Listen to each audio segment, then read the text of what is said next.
Hello everyone, welcome back to the channel. We've got an interesting one today. I was printing this ramp here on my Bebo 3D printer connected to my Octoprint Raspberry Pi server, and the print was stopped about 80% of the way done. This is like an 18-hour print, and the reason it stopped is the printer lost power. Octoprint recognized that the printer was disconnected and paused the print, but whenever I was trying to resume it in Octoprint, it would only go like one line at a time. So for example, these, you can kind of see the infill pattern there. It would do like one straight away and then hit resume again, and then it would do the next one and the next one and the next one. But I wasn't about to sit here and click for 3 more hours, 4 more hours. So I'm going to try to salvage this print by taking it off of the bed, measuring it, and then trying to determine that location in Cura, and then re-slice it so that I can print the remaining portion of it here, and then hopefully glue it up together so that I don't have to start this almost a full day print over again. So the reason I'm doing it that way is the printer has no idea where it is in space right now. If I try to send the G-code command to retrieve the printer information, it thinks it's at a 0 point on all 3 axes. So that's not very helpful. The G-code, the printer lost power in the middle of the night, and the G-code, terminal in Octoprint only keeps a running list of so many lines, and so all the list has is that it's trying to connect to the printer, but it can't, over and over again. There's no actual Z information or actual position information for the printer. And so yeah, I'm going to take this off, measure it with some calipers, and then try to determine that based on the layer height settings of the slicer, and then hopefully reprint the upper portion here, and like I said, glue it up. So let's get started on that.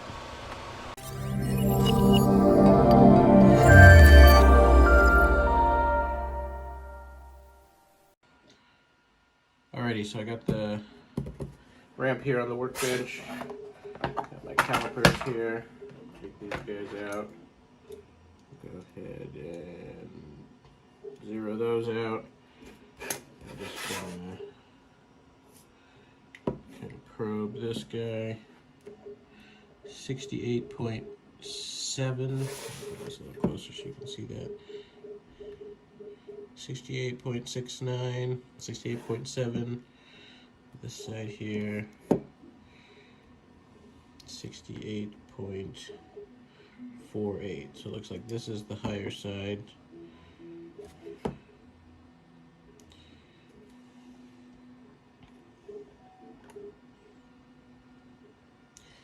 And we're going to go ahead and take this number, divide it by the 0.3 layer height that we had set up for this print, and then to try to determine what layer we were on and what layer we should start back up at.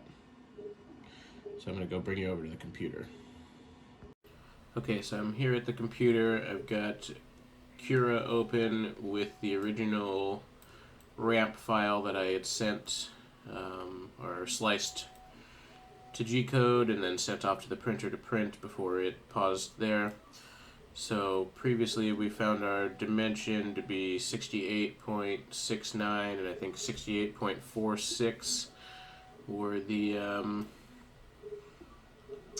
high side and low side of the layer that was being printed. So the current layer that was actively being printed was 68.69 and the previous layer was 68.46 or so. Those should be 0.3 away from each other in you know, a perfect world, but caliper error, printing error, you know, they're pretty close. So anyway, what we're gonna do here is just offset this print down in Cura so that we're only gonna get that upper section to print out, and then, like I said, we'll try to glue that up together so that this print is not lost. So I'm just going to go to the move tool here, and I'm going to go ahead and go in 68.46 and then negative of that. There we go. And that drops the model down, the majority of the model down below the build plate, but leaves us with this kind of profile, which looks about right for what we're missing on our ramp. So I'm going to go ahead and slice this. I've kept all the other settings the same in this file. So I'm going to slice this guy, and then we'll send it to the printer and see what it looks like. Just going to preview real quick and make sure that this works. Now, I think you can do this in almost any slicer.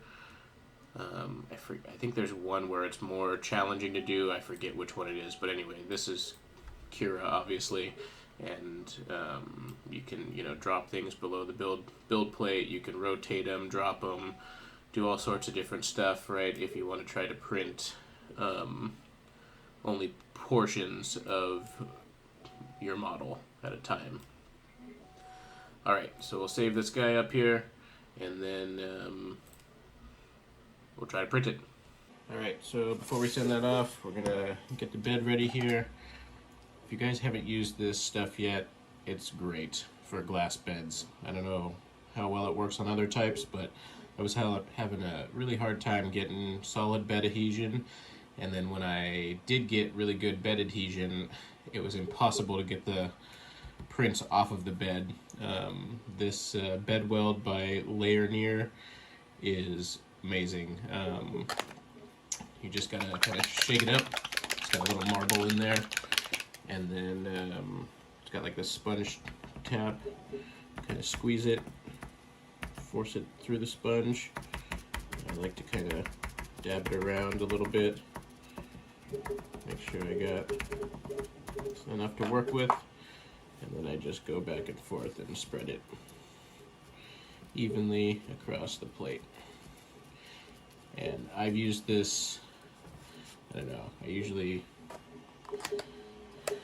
think I've done like up to 10 prints on one layer like that previously, with no bed adhesion issues. All the parts stick the first time, and then as soon as the bed cools, they pop right off, and then it's ready to go for the next one. I have also added a little bit in between for some, you know, bigger prints, kind of like this ramp, right, just to give it a little extra gripping potential. And so, you know, when you do that, it does start to kind of build up a layer, so you only want to do that so many times. But for small prints here and there, like, I don't know, I've done, like I said, about 10 prints on one coating easily, and I'm sure it could maybe even do more, but I get nervous and don't want my prints to fail. So anyway, we got this guy here. I'm gonna go ahead and set it up inside the printer, and you want to put the bed weld on cold glass. You don't want to do it with you know, while it's hot, because it'll just kind of it loses its properties. You want it to heat up with the bed, not be hot from the beginning. Alright, we got our clips on there. Probably put one more in the back. It's hard to do that with the camera here. And then we'll go start the print in Octoprint and see what happens. Okay, so we're printing the top piece here, and I came over to grab some film, and it also paused at 75% of the print job. You can see the little blob, that's where the extruder stopped right there. And I click through a few more times to see if I can get it to resume the print, and it's a no-go. So I'm going to go ahead and drop this now. Take this out of here and see about restarting this entire machine. I'm wondering if it wasn't really a power outage problem, but something with the machine itself. So I'm going to give it a restart and try this again. But in the meantime, since we've got, you know, the base done, I'm going to fit this up on the other one, the bigger half, and confirm that we've got the right, you know, start point. All right, see you on the bench. All right, back on the bench here. I cleaned up the back of this, just snipped off some of these bubbles, and we're going to fit this up here like this so you guys can see. It looks like we might be a little bit short, like this, so we use the tabletop to our advantage. Yeah, ever so slightly too short. Might be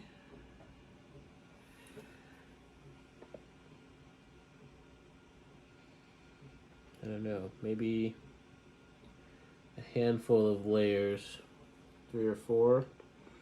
So I might move this guy up a little bit and re-slice it before I pop it back into the printer, and then I think we'll do just the first couple layers here. We'll pause it, we'll size it up to make sure it fits this again. Alright, here we go. Okay, got the extra layer piece here. I think I added 2 more layers worth of model to this guy, and I just took it off the printer. You can kind of hear it snapping. It's starting to release from the bed as the glass cools here. Should be able to lift it right off there. There we go. See how easy that was? This stuff. Awesome. Okay, so put this over here. Is this guy gonna be the right size? Looks like it might just be one layer too big now. Maybe not, maybe not. Which edge of this is the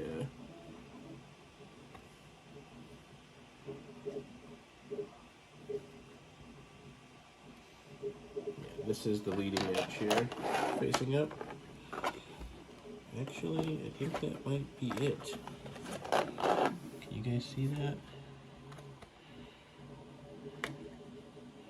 If I put enough, the right amount of pressure on that joint there, it does look like it fills in the gap.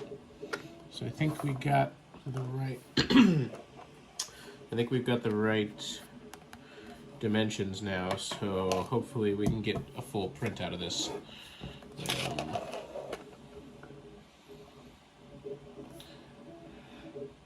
Alright, so I'm going to send this back to the printer again, this time not stop it, and hopefully we get the rest of this piece.